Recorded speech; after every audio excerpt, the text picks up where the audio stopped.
우리가 살다 보면은 지금 이런 일이 왜 나에게 일어났는지 이해가 안 되고 마음이 힘들 때가 있습니다. 그런데 지나고 보면 아하, 하나님이 그래서 이렇게 하셨구나, 혹은 이래서 그렇게 하셨구나 라고 무릎을 탁 하고 칠 때가 있습니다.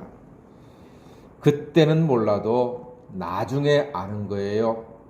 하나님이 이런 뜻이 계셨구나 하면서 우리가 하나님께 감사하게 되고 하나님의 뜻에 순종도 하게 되는 것입니다. 우리가 지금 성복교회에서 드리는 새벽 예배 시간은 하나님의 뜻 가운데 이루어지고 있는 줄 믿습니다.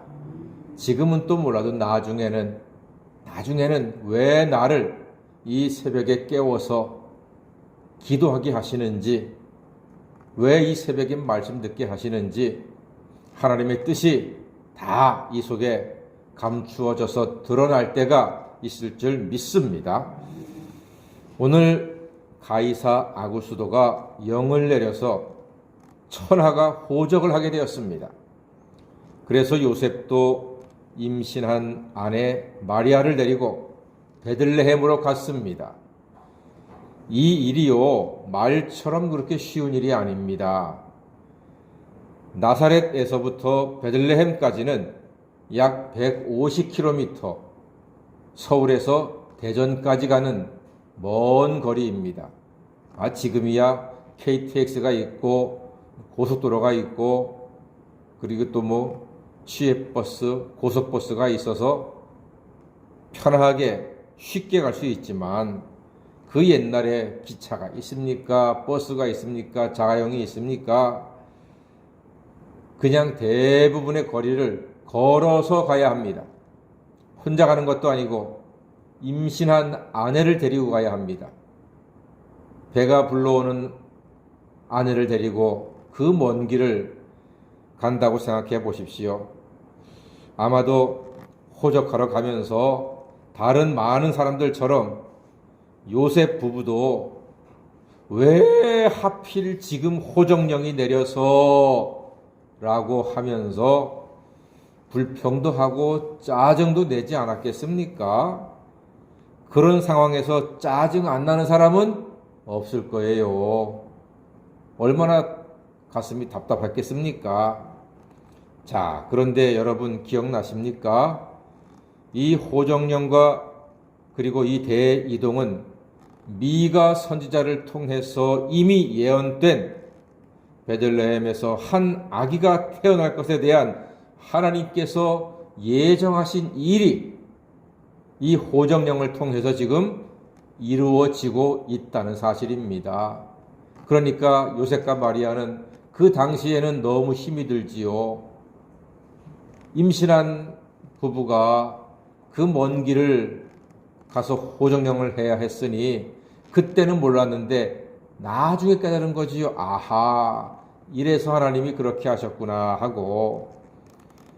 가이사 아구수도는 로마 제국의 호정령을 내려서 세금을 걷고 군인들을 징집하려는 목적으로 제국을 통치하는 그런 통치의 수단으로 행한 것이 호정령이었습니다.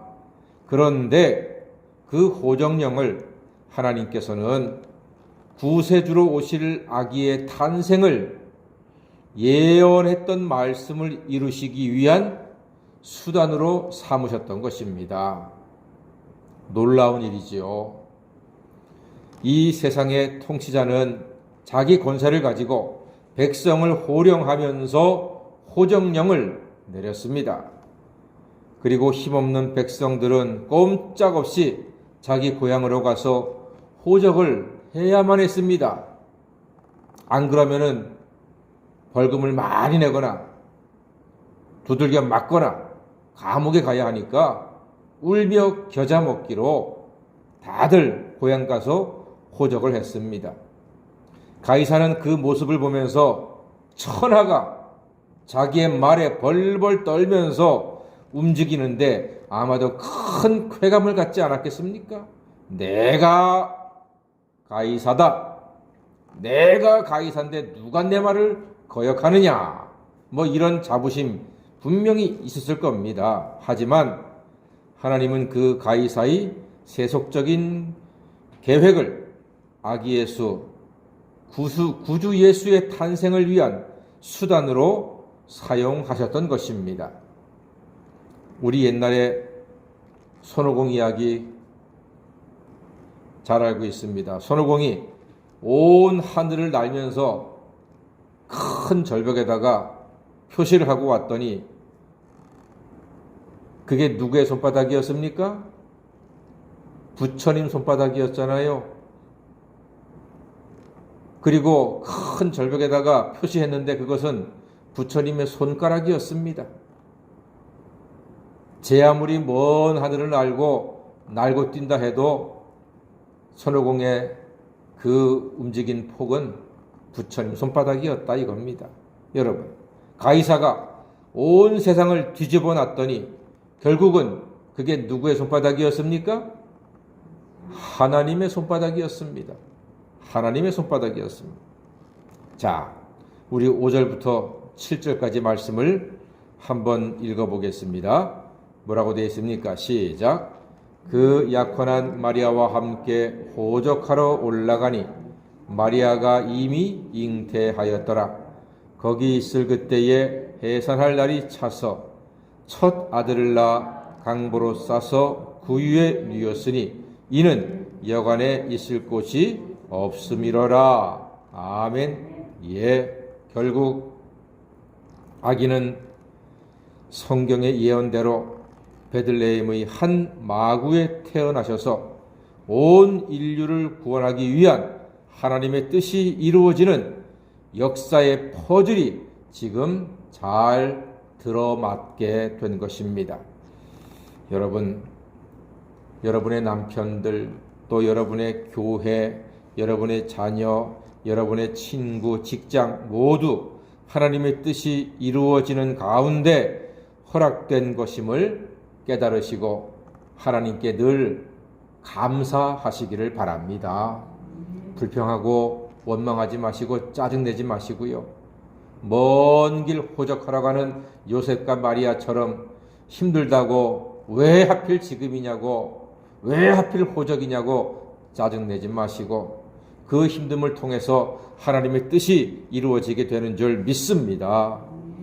우리 성복교회에서의 새벽 예배를 통해서 우리의 삶에 하나님의 뜻이 이루어지기를 간절히 소망합니다.